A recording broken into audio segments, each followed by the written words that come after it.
Olá pessoal, bem-vindos a mais um Almoço com a Gastro e hoje a gente vai falar sobre doenças inflamatórias intestinais. Quando desconfiar, a importância do diagnóstico precoce, quais são as principais doenças, o que o tratamento tem além de medicamento, como olhar esses pacientes de uma forma integrativa, e eu quero que dê tempo da gente conversar sobre todos esses temas. Primeiro, eu queria começar contando para vocês que maio é o mês de conscientização sobre as doenças inflamatórias intestinais. Especificamente no dia 19 de maio foi o dia de comemoração, né, que a gente fala sobre essas doenças. Então, essa semana a nossa live e as nossas publicações serão voltadas para isso. As doenças intestinais inflamatórias, elas são menos frequentes e prevalentes do que a síndrome do intestino irritável. E é por isso que é uma coisa que eu talvez fale menos aqui nas minhas redes sociais. Mas um dos motivos que eu mais me apaixonei pelo estudo do intestino foi ao tratar e acompanhar durante anos o ambulatório da Unifesp de doenças inflamatórias intestinais.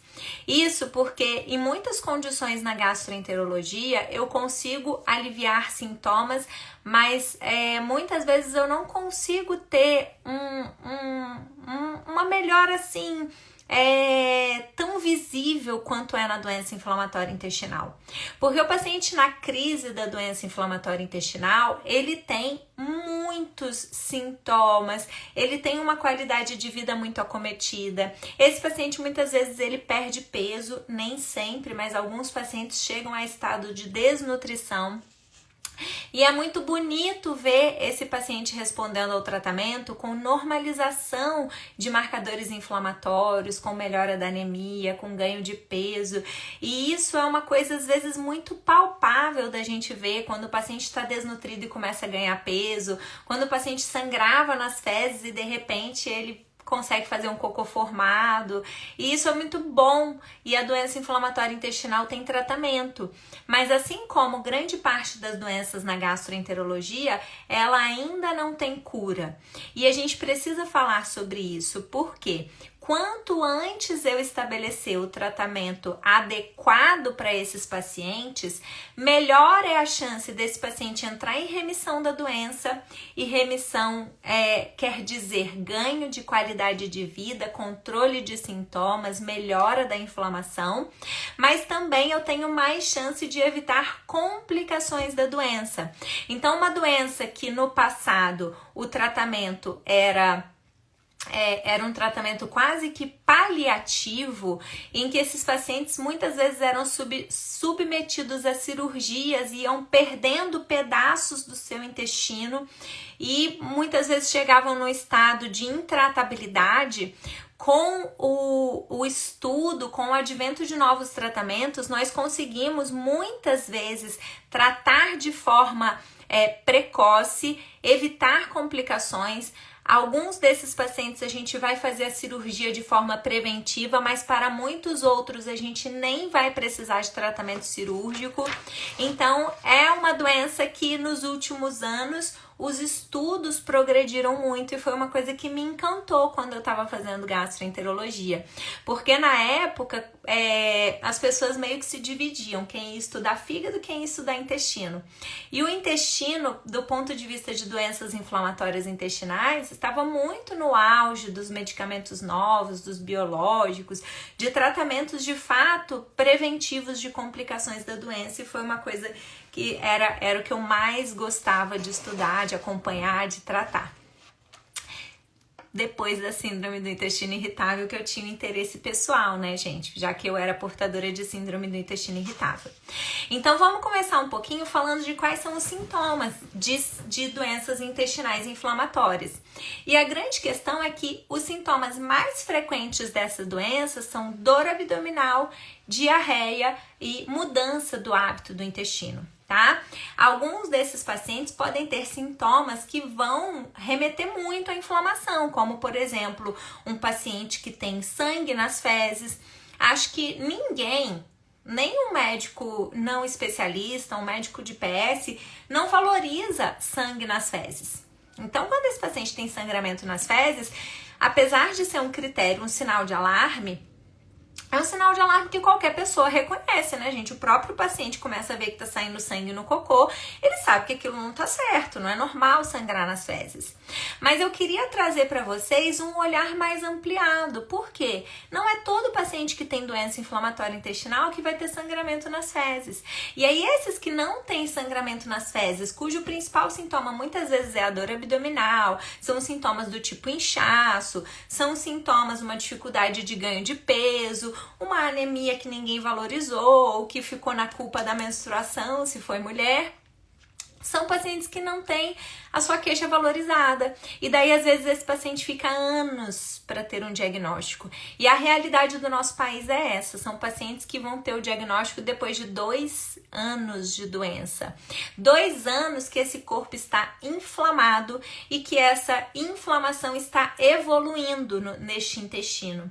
2 anos que quando eu vou começar a tratar, às vezes o paciente já está numa situação que o tratamento não vai ser tão efetivo, porque os estudos nos mostram que os 2 primeiros anos são golden, são anos de ouro na vida desse paciente.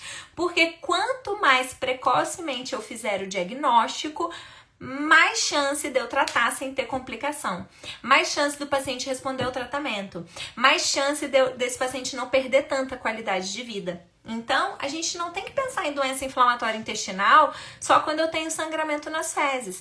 Eu tenho que valorizar outros sinais de alarme que vão me acender uma luzinha para pensar em inflamação. Então, dor abdominal, especialmente se é uma dor que, por exemplo, acorda o paciente na madrugada, uma dor muito importante, uma dor que faz com que esse paciente busque assistência médica com muita frequência. Então, quantas vezes esses pacientes, ele tem uma crise de dor, bate no pronto-socorro, o médico do pronto-socorro medica com sintomático. Daí a pouco ele vai no gastro, o gastro fala que essa dor é gastrite, síndrome do intestino irritável, dá um remédio qualquer para dor. Esses pacientes muitas vezes têm dores que vêm em crises e que não vão melhorar com esses tratamentos paliativos. Então, a dor abdominal, se é uma dor frequente, se é uma dor localizada na fossa ilíaca direita. Fossa ilíaca direita, eu vou mostrar pra vocês. É esse cantinho aqui, ó, do lado do ossinho. Sabe que a gente tem o ossinho aqui, ó, do quadril? E aí você vem aqui pra dentro e nesse cantinho aqui dá uma dor. Esse é o local de mais frequentemente acometimento, por exemplo, da doença de Crohn. Então, uma dor persistente nesse cantinho aqui à direita. Além disso, mudança do hábito do intestino, sendo que o mais comum é que esses pacientes tenham diarreia, mas alguns desses pacientes têm constipação e podem ter até quadros de obstrução, de oclusão intestinal. Então, uma mudança do intestino, seja para diarreia ou para constipação. Pacientes que podem ou não ter perda de peso, porque a obesidade é um fator de risco para inflamação crônica.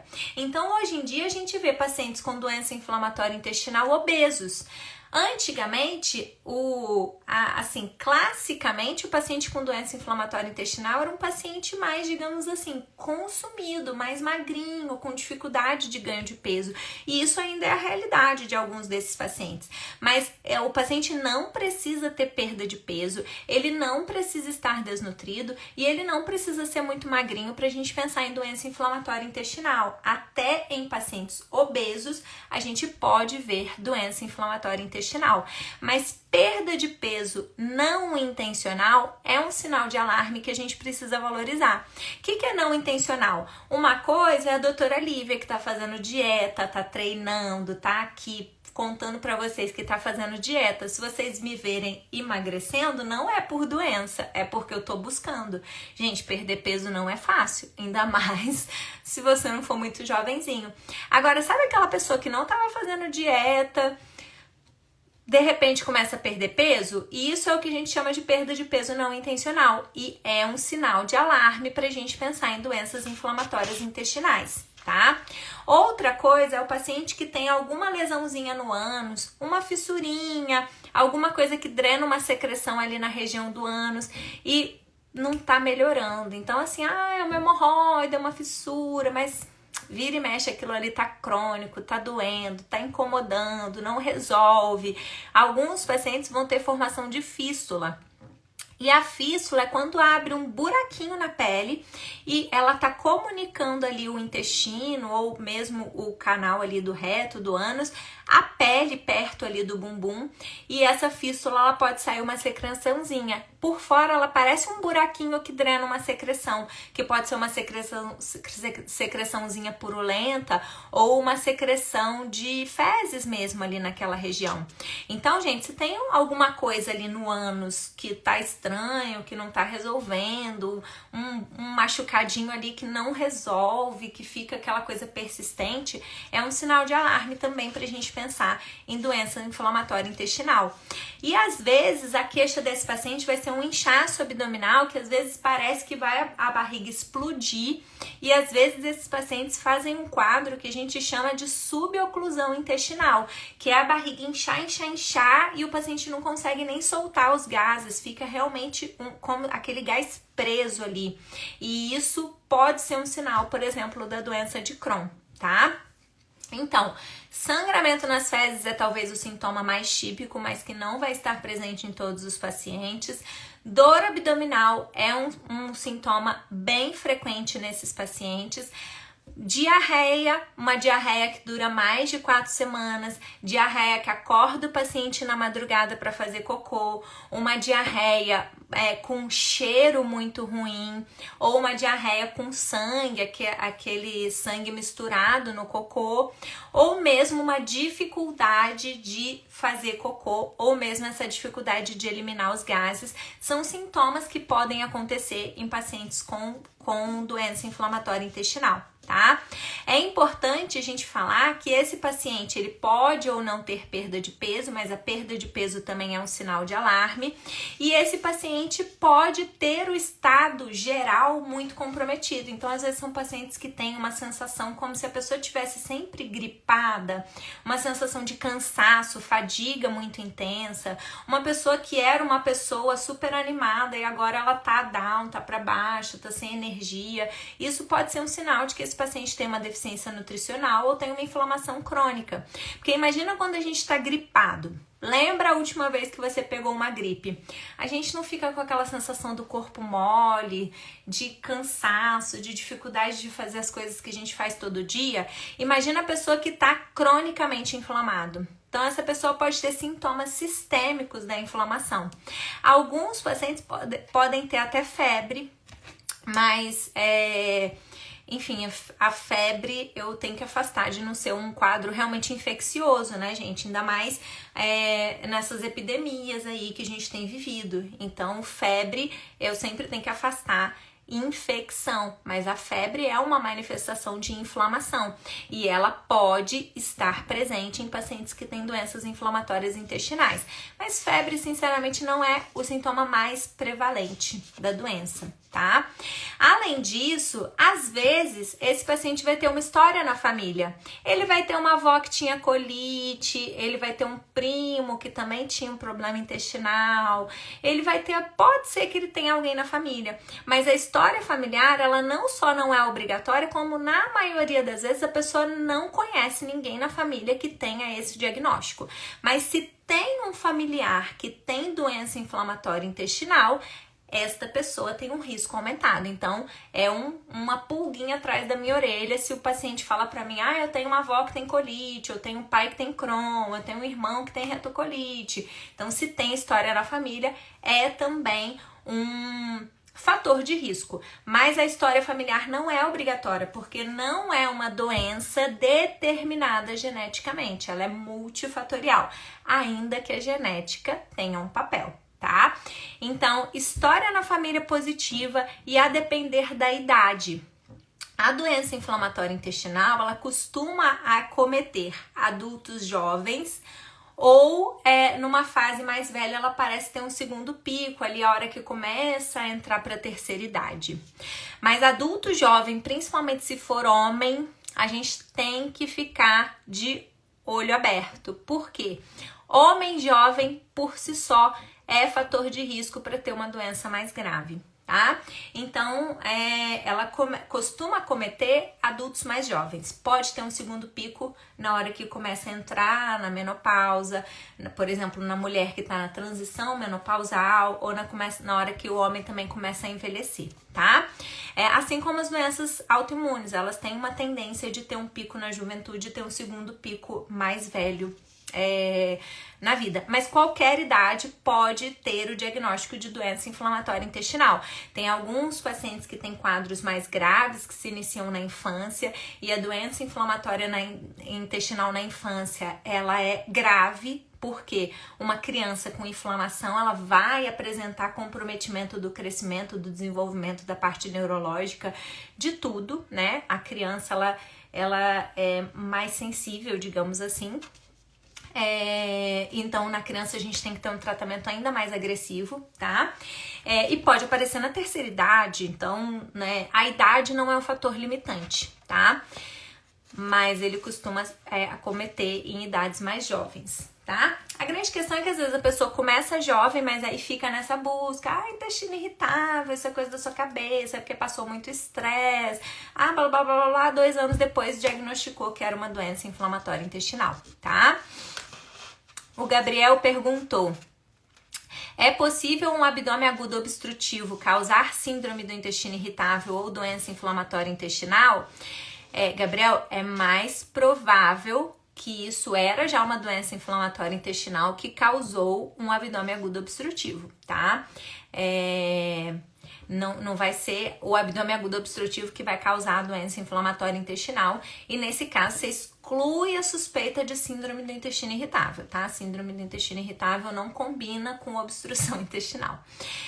Claro que pacientes pós um quadro obstrutivo, esse paciente tem fator de risco para SIBO, por exemplo, nem sempre vai ser doença inflamatória intestinal, tá?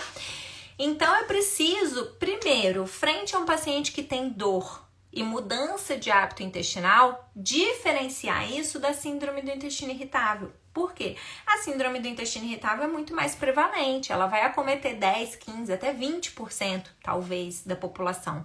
Essa frequência varia muito, né? Mas é muito mais frequente do que uma doença inflamatória intestinal, tá? Mas eu preciso fazer esse diagnóstico diferencial, porque tem muito paciente com doença inflamatória intestinal que tem cara de síndrome do intestino irritável. E é por isso que eu falo para vocês que parem de rotular as doenças pela cara, sabe? Porque a maioria dos pacientes que eu atendo que tem diagnóstico errado, o paciente às vezes estava passando um período de muito estresse na vida e ele ganhou o rótulo de síndrome do intestino irritável. E eu já tive pacientes com doença inflamatória intestinal que abriram quadro numa situação que perdeu o emprego, que separou do marido, que teve um estresse emocional muito importante.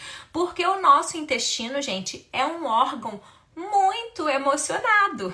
O intestino está muito relacionado com o cérebro.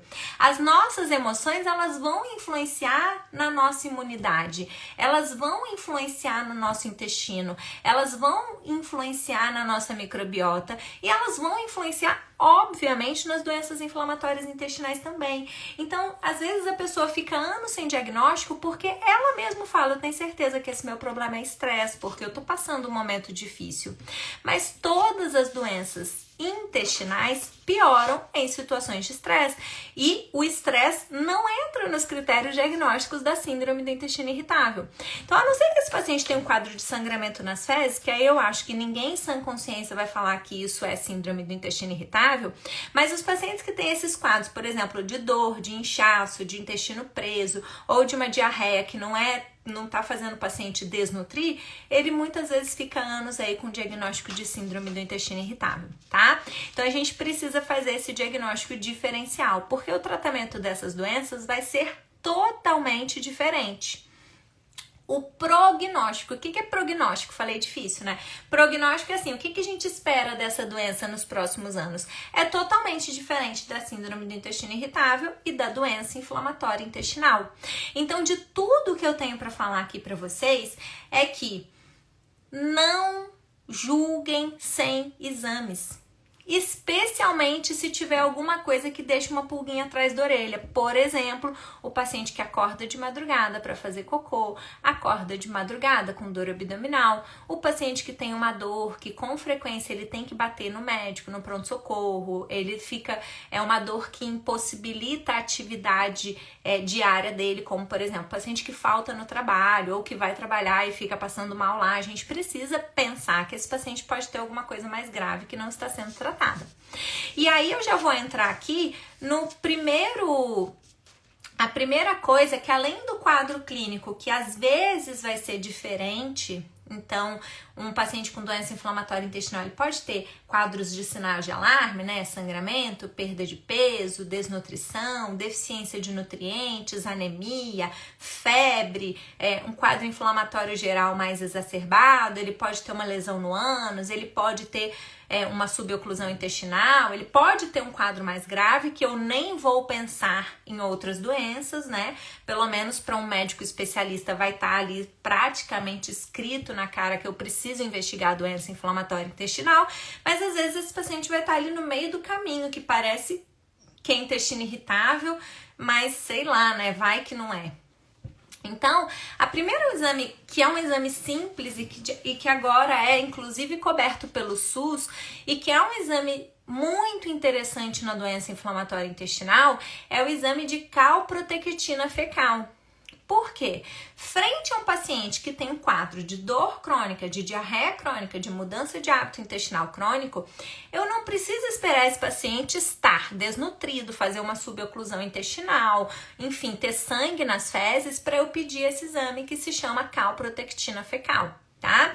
O que é a calprotectina que a gente detecta nas fezes? Por isso que é calprotectina fecal. A calprotectina é um marcador de inflamação. Quando que a calprotectina vai aumentar? É só na doença inflamatória intestinal? Não! Qualquer inflamação no intestino pode aumentar calprotectina fecal. Mas a calprotectina é como se fosse um divisor de águas. Então, eu tenho um paciente que tem dor, diarreia, sei lá o que, e calprotectina muito baixa. E eu tenho um paciente que tem esses sintomas e uma calprotectina elevada. Esse paciente que tem calprotectina elevada, ele pode ter um parasita no intestino que está inflamando e levando a esse aumento desse marcador, tá? Ele não é um exame diagnóstico, mas ele é um exame que me ajuda muito a saber o paciente que eu tenho que abrir os dois olhos e investigar melhor. Então, calprotectina é um divisor de águas quando a gente fala na investigação da doença inflamatória intestinal. O paciente que tem a calprotectina muito baixa, ele pode ter uma doença inflamatória intestinal? Pode, principalmente se for uma doença inflamatória intestinal que acomete uma parte mais alta do intestino, como por exemplo o intestino delgado, tá? Agora, o paciente que tem uma calprotectina alta, eu sempre vou ter que investigar. Porque calprotectina marca inflamação. Até câncer de intestino pode aumentar calprotectina. Qualquer lesão inflamatória no intestino, até um parasita, até o vírus que a gente viu aí na pandemia, poderia levar a um aumento desse marcador, tá? Mas é um sinal de inflamação intestinal. Então, eu preciso valorizar. Então, a calprotectina é um exame que a gente fala que é de triagem. Eu vou pedir, o paciente tem diarreia crônica, tem dor abdominal, tem alteração do hábito intestinal, tem cara de síndrome do intestino irritável, vai ganhar calprotectina nas fezes. O paciente tem sangue nas fezes, vai ganhar calprotectina nas fezes. Mesmo se ele tiver um quadro que é clássico de doença inflamatória intestinal, ele vai ganhar uma calprotectina nas fezes, tá? Por quê? A calprotectina vai me ajudar a diferenciar. Preciso investigar mais se tem a calprotectina alta, posso ficar mais tranquilo e fazer outros exames com calma se a calprotectina for baixa. Mas quanto que é a calprotectina alta ou baixa? Quanto? Bom, o valor de normalidade do exame de calprotectina é abaixo de 50. Mas a gente tem um limbo que é a calprotectina de 50 até 250. Tá? Então, basicamente, de uma forma fácil para vocês aí, cal para baixo de 50 me deixou mais tranquila. Pode ser doença inflamatória intestinal? Até pode, mas é bem menos provável, tá? Calprotectina elevada, quanto que ela tá elevada? É mais de 250?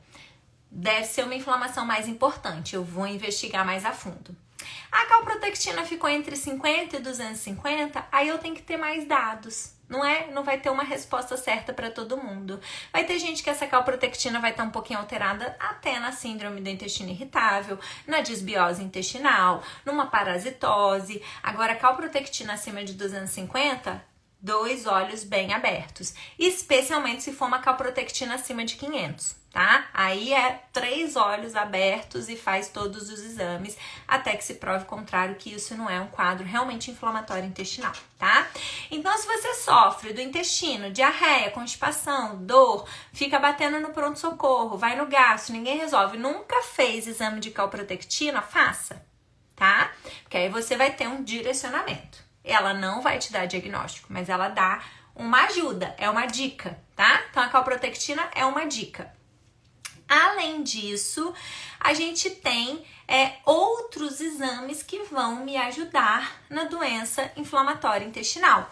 A Socorro perguntou se a calprotectina é a mesma coisa que o coprológico funcional. Não é a mesma coisa, tá? A maioria dos exames coprológicos não inclui a calprotectina, então eu tenho que pedir, tá? Então eu, médica, o médico que tá te assistindo, ele vai ter que solicitar o exame de calprotectina nas fezes.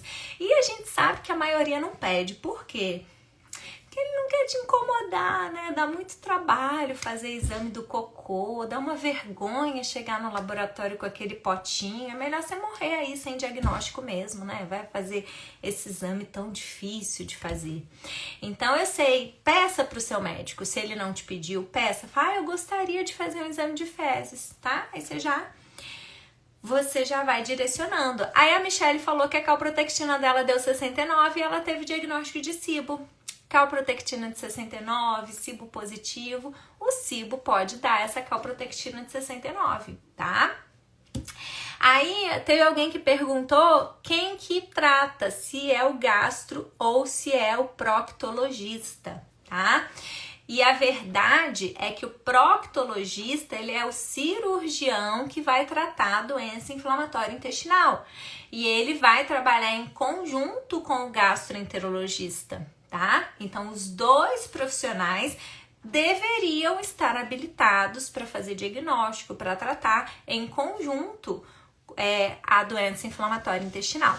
Mas antes da gente falar dos outros exames que a gente pode usar no diagnóstico, eu queria explicar para vocês quais são as principais doenças inflamatórias intestinais e quais as diferenças entre elas. Por quê? O exame também, a depender da minha suspeita, eu vou pedir exames mais específicos, tá? Então, a gente tem duas grandes doenças que são as principais doenças inflamatórias intestinais, que são as conhecidas doenças inflamatórias intestinais. A gente tem algumas outras coisas ali que ficam no meio termo, uma colite indeterminada, que às vezes a gente coloca ali também no bolo da doença inflamatória intestinal. Mas as duas principais são a doença de Crohn e a retocolite ulcerativa, tá? A retocolite ulcerativa não é qualquer colite. Eu tenho colite. Gente, falar colite é igual falar desbiose hoje em dia, tá? Eu tenho desbiose. Tipo assim, mesma coisa que falar virose, entendeu? Tá, beleza, você tem algum problema intestinal. Mas a retocolite ulcerativa idiopática, ela tem nome e sobrenome. A retocolite é um tipo de colite que é imunomediada e que não tem uma causa específica. Eu posso ter uma colite que foi causada por uma ameba, por um parasita, que pode ter sido causada porque eu usei um anti-inflamatório, que pode ter sido causada porque eu peguei uma bactéria. Isso tudo é colite, não é toda colite que é retocolite, tá? A retocolite é uma das principais doenças inflamatórias intestinais, mais frequentes. A grande diferença da retocolite para a doença de Crohn é que as duas são doenças inflamatórias intestinais, as duas são de causa multifatorial, que envolve genética, envolve microbiota, envolve ambiente, envolve toxinas, envolve tudo que cerca a vida daquele paciente, histórico de uso de medicações, histórico de infecções, histórico até de vacinação, a gente pode levar em conta para pensar em doenças inflamatórias intestinais. São doenças que não têm uma única causa, tá? Então, isso são as coisas que elas têm semelhantes, por isso que elas são agrupadas como doenças inflamatórias intestinais. Agora, a característica de cada doença é muito diferente. A doença de Crohn, ela é uma doença que pode pegar qualquer parte do trato gastrointestinal, literalmente da boca até o ânus. Então, o paciente com doença de Crohn é um paciente que pode ter aftas de difícil, dá aquela afta, nada que melhora, toda hora tá com afta, é aquela afta que não sabe o que é, entendeu? Aftas frequentes, mais profundas, podem ser um sinal de doença inflamatória intestinal. Tá? Então, da boca pode dar afta, ele pode pegar o trato gastrointestinal superior, mas isso não é comum, tá? Úlceras no estômago, úlceras no duodeno, estranho assim, fica voltando a úlcera, sabe? O local que ela mais frequentemente pega é o intestino delgado e o intestino grosso, por isso que ela é doença inflamatória intestinal, mas ela pode pegar qualquer parte do trato digestivo, tá? E o local que a doença de Crohn mais gosta de pegar é o ilho terminal, é a válvula que separa o intestino delgado do intestino grosso. Então, aquele finalzinho do ilho, cólon e válvula é o local que a doença de Crohn mais gosta de acometer. Não é obrigatório, mas de todos os pacientes com doença de Crohn, muito frequentemente vai ter algum grau de acometimento que a gente fala que é ilho secal ali, no finalzinho, ilho colônico, né? Cólon e intestino delgado, tá? É o mais frequente. E é por isso que eu falei da dorzinha aqui no cantinho direito, perto do ossinho, bem aqui nesse lugarzinho que chama fossa ilíaca direita, do lado direito, tá, gente? Por quê? Porque é nesse lugarzinho aqui que fica essa região, tá? Que é a região que a doença de Crohn mais gosta de acometer. Mas eu posso ter um Crohn que só acomete o intestino grosso, que é o cólon. Eu posso ter um Crohn que pega só a válvula. Eu posso ter um Crohn que pega só a parte alta. Ele pode fazer o que ele quiser. Não tem regra na doença de Crohn, tá? Cada paciente é único. E a doença de Crohn, ela dá lesões profundas. Ela não é só um machucadinho na superfície do intestino. Ela atravessa a parede e por atravessar toda a espessura da parede do intestino, ela pode causar complicações, como fístulas, que é quando ele atravessa a parede, gruda em outro lugar e forma uma comunicação. Essa comunicação a gente chama de fístula, tá? Então pode grudar ali na bexiga e formar uma fístula para o xixi. O xixi pode sair com características de fezes, tá? Ela pode grudar em outra parte do intestino, então é uma fístula do intestino para o intestino mesmo. Ela pode grudar na pele e sair para fora. Então ela pode ter esta complicação, que é uma complicação da doença não tratada adequadamente, que é a fístula. E ela pode ter um outro tipo de complicação que a gente chama de estenose, que é quando fecha a luz do órgão. Então, o intestino é um órgão oco, tá? Ele tem uma luz. Aqui é a luz do seu intestino. E a doença de Crohn pode inflamar e cicatrizar, e fechou. Aí, por isso que faz o abdômen agudo obstrutivo, porque fechou. Ou quase fechou, faz uma suboclusão. Então, ela pode dar esses dois tipos de complicação que, por si só, já denotam que é uma doença agressiva e mais grave. Nem todo paciente vai ter isso, tá? O paciente que vai ter isso é esse paciente que ficou 2 anos sem tratar, sem diagnóstico. Ou mais, né?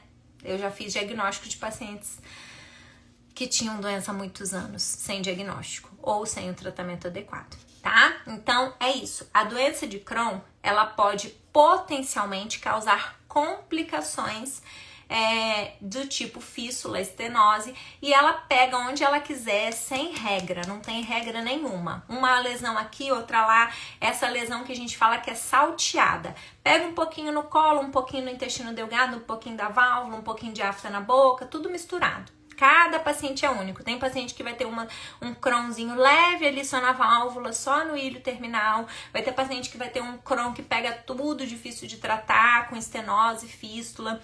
E uma característica de gravidade da doença de Crohn é que ela pode pegar o ânus e formar fístulas na região perianal. E fístula perianal é um sinal de gravidade da doença também. Por si só já é um critério de gravidade. Tá? Então essa é a doença de Crohn. Nem todo mundo vai ter essa doença grave. Vai ter gente que, como eu falei, vai ter uma doençazinha mais leve. E esse que tem a doença mais leve é o que demora mais tempo para diagnosticar. Mas que bom, né? Que a doença dele provavelmente é mais leve.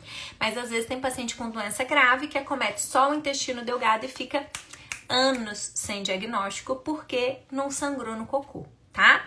Então é isso. A retocolite é o contrário. Apesar dela também ser uma doença inflamatória intestinal e elas estarem juntas como primas, a retocolite ela tem um padrão típico de acometimento que começa no reto, que é ali o finalzinho do intestino grosso. Então ela começa no reto e vai subindo, ela tem um padrão que a gente fala que é ascendente. Ela é uma doença mais obediente, tá? A retocolite não vai pegar o reto e depois pegar lá no ilho. Ela vai pegar só reto e cólon, por isso que ela é retocolite, tá? E ela sempre começa pelo reto, ela é obediente. Então ela começa no reto e vai subindo, vai subindo, vai subindo, pode pegar o intestino grosso todo. Não pega intestino delgado, via de regra, tá? Pode ser um paciente que pegou tudo e pegou até o finalzinho do ilho e dá uma inflamaçãozinha boba, ele pode. Mas geralmente é reto e cólon, tá? E ela tem uma outra coisa que ela é só superficial, ela não atravessa. Então ela não vai formar fístulas. Ela é uma lesão de mucosa, tá? Então essa inflamação é superficial. O que não quer dizer que ela é menos grave do que a doença de Crohn. Por quê? A retocolite ela pode ser tão grave que às vezes você tem que tirar o intestino, o cólon todo desse paciente. Então, não é porque uma doença tem risco de fístula, tem risco de perfurar, que ela sempre é mais grave. Como eu falei, tem paciente que tem doença de Crohn leve e tem paciente que tem retocolite grave, difícil de tratar, e esse paciente, ele vai ter sua qualidade de vida muito comprometida também, tá? Mas tem uma característica da retocolite que, como ela sempre pega o reto, ela muitas vezes dá sangramento nas fezes. É muito comum esse sintoma na retocolite. Por quê, gente? O reto é ali, ó, saiu do reto, saiu o cocô. Aí você tem um reto inflamado, tem muito mais chance desse sangue sair no cocô. Então, a diarreia com sangue vivo, assim, com bastante sangue, é muito mais frequente quando tem um acometimento do cólon, seja pela doença de Crohn ou pela retocolite. Mas é uma doença que tem menos chance desse paciente ficar sem diagnóstico. Apesar de que eu já cansei de ver paciente com retocolite que ficou anos sendo tratado como hemorroida, tá? Porque sangrava nas fezes, era jovem, aí a hemorroida vai ver uma retocolite, tá? Então, geralmente na retocolite o paciente tem diarreia e ele tem sangue nas fezes. Um sintoma muito característico da retocolite também é um sintoma que a gente chama de tenesmo, que é quando o paciente senta lá para fazer cocô e não sai, ele fica com aquela sensação que quer fazer cocô e não sai, às vezes sai só um muco, às vezes sai só um sangue. Essa sensação é frequente quando tem essa inflamação do reto, tá? Então a retocolite ela é mais obediente, ela sempre começa no reto e vai subindo. Ela é uma lesão mais superficial, o que não quer dizer que ela não pode ser grave. Esse paciente com retocolite, muitas vezes ele desnutre de tanto sangue e proteína que ele perde nesse intestino todo inflamado, tá? Mas ele não tem um prejuízo na capacidade de absorção de nutrientes, porque a absorção de nutrientes acontece no intestino delgado, que geralmente é poupado, tá? Pode ser constipado e ter retocolite? A pergunta da Elizabeth. Pode. Às vezes o paciente tem retocolite e o sintoma predominante é essa sensação de ter mesmo, que ele vai lá, tenta fazer cocô, não consegue, não sai nada, sai só um mucozinho e era uma inflamação, tá? Então pode acontecer. Mas é frequente? O mais frequente é o paciente ter sangramento nas fezes e ter diarreia, tá? É mais frequente. Então, são as grandes diferenças. Então, quais exames que eu vou usar para diagnosticar? Bom, para retocolite, o diagnóstico provavelmente vai vir da colonoscopia, porque a colonoscopia ela vai ver o reto e o cólon, tá? Então, a colonoscopia ela vai entrar pelo ânus, vai ver todo o intestino grosso, se ela for bem feita, né, gente? E aí ele vai ver todo o intestino grosso e ela vai conseguir biopsiar, tá? E aí esse padrão de acometimento obediente que começa no reto e vai subindo, essa lesão mais superficial, isso são lesões que são características da retocolite, tá? E às vezes eu nunca vou bater o martelo baseado só na colonoscopia. Eu tenho que somar a história do meu paciente, os fatores de risco, o padrão endoscópico, o que deu na biópsia, tudo isso vai me ajudar a juntar as pecinhas desse quebra-cabeças. Na doença de Crohn, eu posso ter colono normal. E é esse paciente que tem colono normal que fica sem diagnóstico. Por quê? Gente, as pessoas, olha, eu vou te falar, as pessoas esquecem do intestino delgado.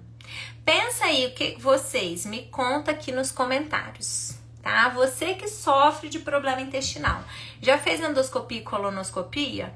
Provável que sim, tá? Agora, fez algum exame para ver intestino delgado? Provável que não, porque as pessoas veem intestino delgado é muito difícil, dá muito trabalho, né, para ver ele. Então, as pessoas esquecem do intestino delgado, tá? Então, às vezes a colonoscopia vai ver a doença de Crohn? Sim, a colonoscopia é um exame que a gente usa no diagnóstico da doença de Crohn. Porque lembra que eu contei que a doença de Crohn gosta de pegar o ilho terminal e o cólon? Sim, são regiões que são avaliadas pela colonoscopia. Uma colonoscopia bem feita, ela entra no ilho, ela vê o ilho terminal, tá? Então, a gente precisa tentar chegar no ilho terminal quando vai fazer uma colonoscopia. Essa colonoscopia, idealmente, é uma iliocolonoscopia, tá? Então, pode ser que eu feche o diagnóstico da doença de Crohn pela colonoscopia também. E na maioria das vezes tem, tá? Porque, como eu falei, ela frequentemente pega o ilho e o cólon. E aí, se o médico chegou no ilho, tem chance dele fechar esse diagnóstico. Agora, quer dizer que todo mundo que tem colono normal eu afastei doença de Crohn? Não, porque, como eu falei, ela pode pegar a boca, pode pegar o intestino delgado alto, pode pegar qualquer parte do seu trato digestivo. Então, eu preciso de associar outros exames, que vão incluir até uma endoscopia e um exame para avaliar intestino delgado, que pode ser uma enterotomografia, uma enterorressonância, uma cápsula endoscópica, uma enteroscopia, algum exame para ver intestino delgado, tá? E lembrando que a calprotectina, gente, foi o primeiro exame que eu pedi se eu tive suspeita e mesmo se eu não tive. Paciente com sintoma intestinal no meu consultório ganha calprotectina, tá? Então, é isso. São esses os principais exames que a gente vai usar. Geralmente, a gente bate o martelo olhando pelo menos um exame de imagem, a colonoscopia e os marcadores de fezes. Exames de sangue eu preciso? Claro que eu preciso, gente. Eu preciso ver se esse paciente tem anemia, se ele tem deficiência de ferro, se ele tem deficiência de B12, que é muito comum nesses pacientes, se esse paciente tem deficiência de outros micronutrientes, se esse paciente tem aumento da proteína C reativa, do VHS, que são marcadores de inflamação, como que tá a ferritina desse paciente, porque ferritina, ela tanto é um sinal da reserva de ferro quanto um marcador de inflamação. E às vezes a gente vê um paciente com anemia e ferritina alta, de tão inflamado que ele tá? Então eu preciso de exames de imagem, exames endoscópicos, exames de fezes, exames laboratoriais e um simples hemograma já pode me dar sinais de que esse paciente tem inflamações no intestino. E um simples hemograma pode me dizer se esse paciente tem anemia, se esse paciente tem a célula de tamanho grande, que a gente chama de macrocitose, que é um sinal que pode ser de deficiência de B12, se esse paciente tem plaqueta alta, que é um sinal de inflamação. Então aquele paciente que toda vez faz exame daquela plaqueta alta, ninguém valorizou, pode ser doença inflamatória intestinal, tá? Então, eu preciso de somar tudo isso para fechar esse diagnóstico. E o diagnóstico correto, gente, é o único caminho para esses pacientes, porque é só a partir do diagnóstico que eu consigo estabelecer o tratamento. E o tratamento vai depender da gravidade da doença, do estágio que ela acometeu esse trato gastrointestinal, vai depender da idade, dos fatores, das comorbidades, das outras doenças que esse paciente tem. O tratamento vai ter que ser individualizado, mas geralmente ele envolve medicações imunomoduladoras e imunossupressoras, tá? Ele também a gente também precisa desse olhar integrativo para esse paciente, porque não adianta eu dar o remédio e achar que fiz a minha parte, agora o paciente que se vire, ele pode comer o que ele quiser, ele fica aí com essa anemia, o problema é dele, eu não trato anemia, eu não sou hematologista. Gente, eu preciso tratar o paciente como um todo. Como é que eu deixo o paciente com ferro, com a ferritina de 10, de 20? Ontem eu atendi uma paciente com a ferritina de 3. Gente, não tem cabimento uma coisa dessa, né? A gente tem que repor os micronutrientes, a gente tem que suplementar esse paciente, a gente tem que muitas vezes fazer o ferro endovenoso nesses casos, porque o paciente está sangrando, não adianta eu ficar dando ferrinho por boca para ele, não tem nem cabimento uma coisa dessa. Um paciente que às vezes vai ter um problema de absorção e eu tô dando ferro por via oral para ele, vamos esperar, né? Ver se ele melhora. Não existe isso. Tratar a doença inflamatória intestinal é olhar o paciente como um todo. Eu preciso identificar gatilhos para que esse paciente esteja piorando. Eu preciso de uma abordagem dietética. E a dieta tem que ser uma dieta com padrão anti-inflamatório. E no momento da crise, eu vou precisar restringir fibras, muitas vezes eu vou precisar restringir o FODMAP, muitas vezes eu vou precisar de uma restrição alimentar no início, e para eu restringir essa alimentação, eu preciso da nutricionista, eu preciso de um aporte nutricional adequado. Então a dieta importa, o estilo de vida desse paciente importa, porque adianta eu deixar esse paciente sedentário, bebendo Coca-Cola, fumando, bebendo álcool. Gente, não tem cabimento eu dar um medicamento caríssimo de ação imunossupressora para um paciente e deixar o paciente fumando, bebendo, com sedentário. E claro, gente, que às vezes o paciente vai estar tão debilitado que ele não tem condição de fazer uma atividade física, tá? Eu não tô mandando você aí que tá com uma doença inflamatória intestinal ativa, com anemia, com sangramento, vai pra academia porque você está sedentário. Não é isso que eu estou falando. Agora, eu preciso tirar esse paciente da crise e reestabelecer para que ele tolere fazer atividade física, tá? A atividade física vai fazer parte do tratamento de qualquer doença crônica. Não subestimem realmente o papel dela. Não subestimem o papel da alimentação na inflamação intestinal, gente. Porque se eu tô falando de uma doença que comete o intestino, eu vou deixar esse paciente comendo alimento ultraprocessado todo dia?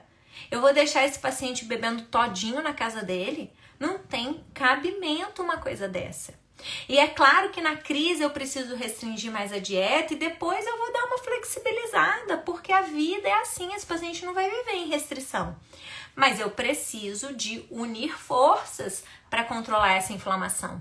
Eu preciso olhar todos os micronutrientes desse paciente, não é só ferro e sabe-se lá se olham a B12, mas a B12 é muito importante para esses pacientes. Eu tenho que olhar tudo, eu tenho que olhar zinco, eu tenho que olhar magnésio, eu tenho que olhar vitamina D, porque a vitamina D é um importante imunomodulador. Eu tenho que olhar tudo. E eu tenho que usar todas as armas que eu tenho, desde fitoterapia, desde estratégias alimentares e suplementação também, tá? Para que o meu paciente saia da crise e se mantenha em remissão. Porque a grande questão é que muitas vezes a gente vê um esforço muito grande para tirar o paciente da crise. Depois que o paciente saiu da crise, esse paciente fica solto por aí fazendo o que ele quer. E não, o paciente que saiu da crise, a gente precisa reforçar essas medidas, porque é quando o paciente não está na crise que ele consegue mudar estilo de vida, que ele consegue comer alimentos anti-inflamatórios, que ele consegue usar os suplementos sem passar mal. É um momento de ouro para eu cuidar desse intestino e prevenir que essa doença não volte à atividade, tá? Então é muito importante essa abordagem integrativa. E uma das coisas que me fez mudar a minha forma de trabalhar e de assistir aos meus pacientes foi observar o quanto minha mudança de estilo de vida melhorou a minha vida e o quanto eu vejo isso na vida dos meus pacientes. Então, gente, doença inflamatória intestinal, o que é mais importante da gente falar é que é uma doença que no nosso país temos poucos médicos capacitados para fazer o diagnóstico e o tratamento, tá? É uma doença que no nosso país muitas vezes tem um diagnóstico tardio e quanto mais tarde eu faço esse diagnóstico, mais o meu paciente está debilitado, mais ele tem deficiências nutricionais, mais essa doença já progrediu, às vezes já tem complicações que eu não vou conseguir resolver, que são sequelas. Então, o diagnóstico precoce é muito importante. Além do diagnóstico precoce, o tratamento com abordagem integrativa. E não é médico funcional integrativo que tem abordagem integrativa. Qualquer médico bem formado e com consciência do cuidado do paciente, ele já faz uma abordagem integrativa. Um médico que esteja participando de congressos, que esteja atualizado, ele não pode negligenciar o papel da desbiose intestinal na evolução da doença inflamatória intestinal, o papel do intestino permeável na doença inflamatória intestinal, o papel da inflamação crônica nos desfechos ruins desse paciente. Então, o paciente que está cronicamente inflamado, ele tem mais risco até de doença cardiovascular, de quadros cerebrais. Esse paciente precisa ser olhado como um todo. Médico que está preocupado com o paciente, ele trabalha em equipe. Ele trabalha com uma nutricionista, ele tem uma orientação, uma indicação para um paciente também que vai trabalhar para um profissional que vai trabalhar com saúde mental. Porque esses pacientes, eles estão cronicamente inflamados num órgão que é imunológico e que tem uma íntima relação com o cérebro. Muitas vezes a própria doença tem um impacto emocional muito grande para esses pacientes e isso não pode ser ignorado no tratamento. Eu preciso usar todas as armas para que esse paciente entre em remissão e se mantenha em remissão. Porque não é incomum, e agora na pandemia a gente viu isso, pacientes que estavam em remissão, que estava indo tudo bem, e aí o estresse, infecções, isolamento social, o quanto isso tem um impacto nas doenças intestinais, e a gente não pode ignorar isso. Então, se você não fez minimamente um teste, o exame de calprotectina, não importa qual é o sintoma que faz com que você se interesse pelo meu conteúdo, faça. Se você tem história na família de doença inflamatória intestinal, investigue melhor o seu trato gastrointestinal. Se você tem uma anemia, um ferro baixo, uma deficiência de B12, que, aliás, B12 tem gente que nem pede, né? Mas anemia eu acho que é mais fácil, né, do médico detectar. E não sabe de onde vem e tem sintomas intestinais, investigue o seu intestino, afaste doenças inflamatórias intestinais. O diagnóstico precoce muda a vida e o futuro desses pacientes, especialmente quando é um paciente jovem. Porque o paciente jovem, gente, é o paciente que está na flor da idade. É a mulher que às vezes está tratando uma infertilidade e ela é secundária a uma doença intestinal que ninguém olhou. Eu atendo pacientes sem diagnóstico do intestino, fazendo fertilização e com aborto, ou com aquela pessoa que não consegue investigar e fez tudo de tratamento e ninguém olhou para o intestino, ninguém pediu um exame de fezes, gente. E a pessoa não tá nem aí, tá só tacando hormônio e vem aqui fazer mais uma FIV. Então, assim, doença inflamatória intestinal é causa de infertilidade na mulher e no homem. Eu vi o Regis, que é um paciente meu, que ontem ele me mandou uma avaliação no Google, e quem é meu paciente e tá assistindo ainda não foi lá no Google me avaliar, vai agora, tá? Eu fiquei até emocionada, que ele falou que desde 2015, cara, quase 10 anos, e há 10 anos atrás ele era essa pessoa que tava aí há anos sem diagnóstico, achando que era gastrite. E que nos últimos 10 anos eu vi ele melhorar, ele entrar em remissão, ele ter uma filhinha. Então é muito gostoso a doença inflamatória intestinal quando a gente consegue tratar o paciente de forma adequada. Porque esse paciente ganha muito em qualidade de vida. E às vezes você tá aí com problemas intestinais sem diagnóstico, Invista na sua saúde, faça os exames certos, busque ajuda, não fique nesse estado, ai, coitadinho de mim, o que eu faço? Eu não tenho acesso ao médico. Olha o tanto de informação que tem só no meu Instagram, dá pra você se diagnosticar. Inclusive, eu atendo vários pacientes que é isso. O paciente viu eu falando alguma coisa na live, foi atrás, fez exame, diagnosticou e daí não achou quem tratasse, veio parar em mim. Falou, olha, doutora Lívia, você me ajudou sem nem ter me atendido. Então é isso, gente. Compartilhem essa live. O Maio Roxo é o mês para a gente falar sobre isso, para que mais pessoas tenham diagnóstico. Recentemente, a gente viu o Evaristo Costa comentando sobre a doença dele. E ele que poxa gente, ele tem condição financeira, ele sem dúvida tinha os melhores médicos e ele ficou anos sem diagnóstico, sem um tratamento adequado. Então não é incomum os pacientes ficarem sem diagnóstico porque infelizmente não é todo médico que está capacitado para diagnosticar e tratar essas doenças. Então, se você tem um problema intestinal que não está sendo resolvido, é importante você investigar e buscar uma segunda opinião, tá bom? Muito obrigada a todo mundo que ficou aqui até o final. Hoje eu não posso me atrasar aqui na live, porque eu já tenho daqui a pouquinho o paciente me esperando, mais atendimentos. Aqui, ó, a Mazé Campos falou que também é minha paciente. Vai lá no Google. Gente, deixa eu contar pra vocês, pra quem não entendeu a questão do Google. O Google, quando você botava lá, doutora Lívia Guimarães, aquilo lá é como se fosse uma propaganda, né? Eu tenho um perfil no Google, só que o meu perfil no Google estava com outra gestão, eu não sei quem era. E me deu muito trabalho para recuperar e provar para o Google que eu sou eu.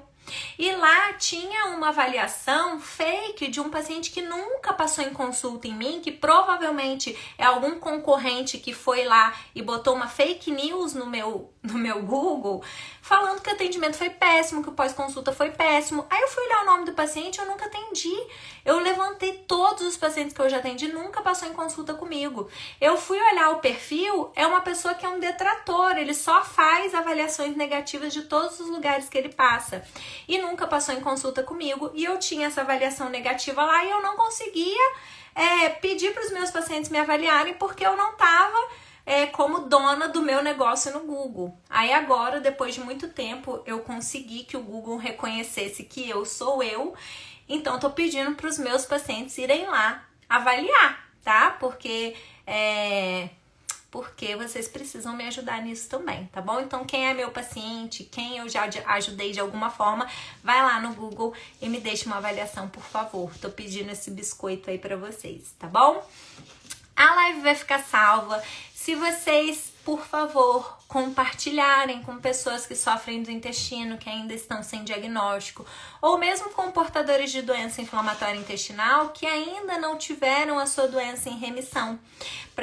Dessa forma, vocês ajudam a pessoa, vocês me ajudam a divulgar esse tema tão importante e que todos os dias, gente, eu atendo pacientes que têm condições financeiras. A grande maioria dos meus pacientes, eu tenho alguns pacientes que fazem uma vaquinha, um investimento para vir, e eu valorizo muito esse esforço do paciente. Mas muitos dos pacientes que passam em consulta comigo são pacientes que já passaram em médicos caros e que não tiveram diagnóstico. Então, assim, não basta o médico ser bem formado, não basta o médico estar num hospital top, não quer dizer que ele sabe sobre doença inflamatória intestinal. Então, a gente precisa falar sobre isso, porque, infelizmente, ainda é uma doença que o diagnóstico não é tão simples quando a gente fala de Brasil, tá bom? E não é só no Brasil, mesmo fora, tá bom? Então, beijos, obrigada a todo mundo que ficou aqui até o final. Vai ficar salva, compartilhem, curtam. Vou deixar uma caixinha só de doença inflamatória intestinal e de diagnósticos diferenciais, tá bom? Beijos e até mais!